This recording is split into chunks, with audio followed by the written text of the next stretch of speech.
Okay, on the Ferris wheel problem, they're going to have to give you the diameter or the radius of the Ferris wheel, so you know obviously the size of it.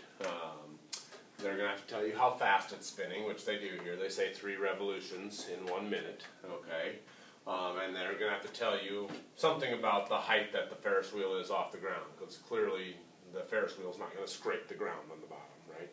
Okay, so it says the high point is 46 feet above ground.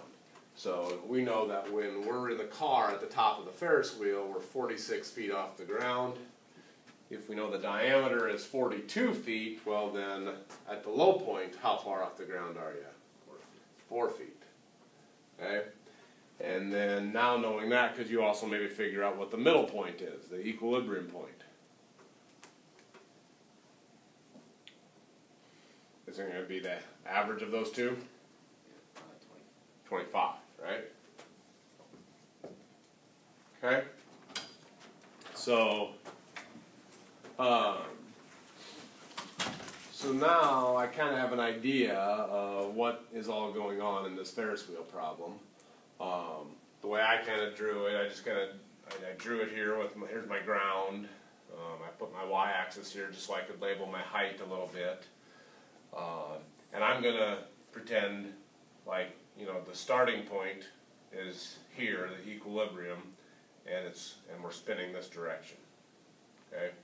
So actually, if I were to sketch the graph, okay, a rough sketch of the graph, if we're starting at equilibrium and we're on our way up, it's going to look something like this, right? Where the red graph represents our height above the ground. Okay? All right, so what are some questions they ask of us? Write a sine equation to model the height of a seat. There's some other questions. What's A? What is the lowest height of a seat? 4 feet. Okay, what is the lowest height? Obviously, we kind of figured that out, right? We knew that if the high point was 46 feet and the diameter is 42, we know that the low point has to still be 4 feet off the ground, so we figured that out. What does B ask us? What's the equation of the midline? What's the equation of the midline? The midline is just another word for the average, okay? So in this case, the equation of our midline would be y equals 25 feet, or h equals 25 feet, whatever you want to. Maybe h is a better variable to use since it's representing height. Okay, but our midline is just the middle height that you would be as you ride this Ferris wheel. And what is the period of the function? What is the period? Well, if we're doing 3 revolutions in 1 minute, how long does it take to complete 1 cycle or 1 revolution? 20 seconds. So if you write your answer in seconds, you'd use 20 seconds as your period. If you write your answer in minutes, you'd say 1/3 of a minute. Don't care which one you use, but 20 seconds or 1/3 of a minute, both are good. Okay? So now what does it want us to do? You said write an equation? Yep. A sine equation. Write a sine equation, which makes sense because if you look at this graph, if we're starting in the middle and we're heading up, isn't that what a sine curve does? A sine curve starts at the origin and heads up. If I said, write an equation of you riding this roller coaster starting at the top, then I'd use a cosine, because cosine starts up at 1, right? Okay? Or even if I said starting at the bottom, you would use cosine, it would just be a negative cosine. Yes, no? Yes. Okay? Alright, so we're going to write a sine curve. What's my amplitude? Careful. 21. Okay.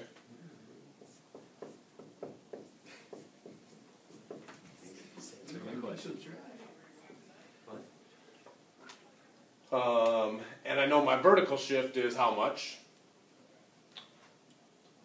25, because my new midline is now 25 feet off the ground. Okay. The only thing I need to do still is find my B value. Okay.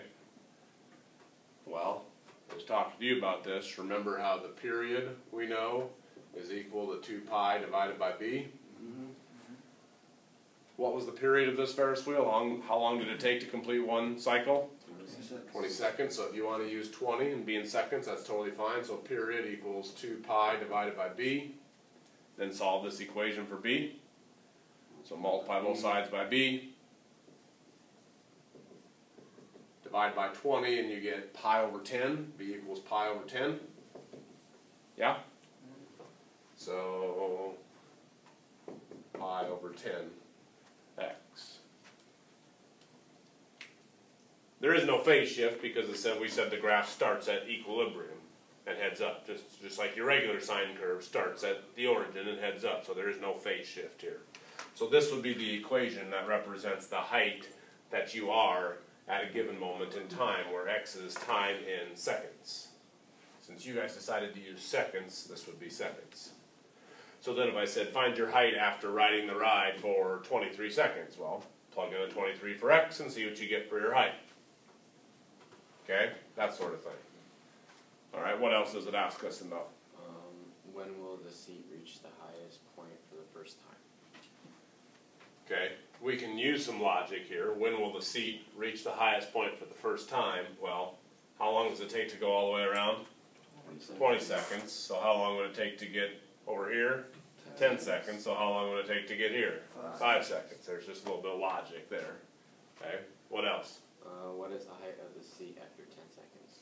Okay, well again, just kind of some logic. What is the height of the seat after 10 seconds? Well, we know that right here it would be back to equilibrium. It would be back to 25 feet. But if I said, what is the height after 8 seconds? Well, you know it's going to be somewhere in here, but you don't know exactly what it is. So that's when you would use the equation. You'd plug in an 8 for x and see what you get for height. Because once you write this equation, you can use that to find the height at any given moment in time. That's the good thing about an equation. Thoughts on that? Good. Okay.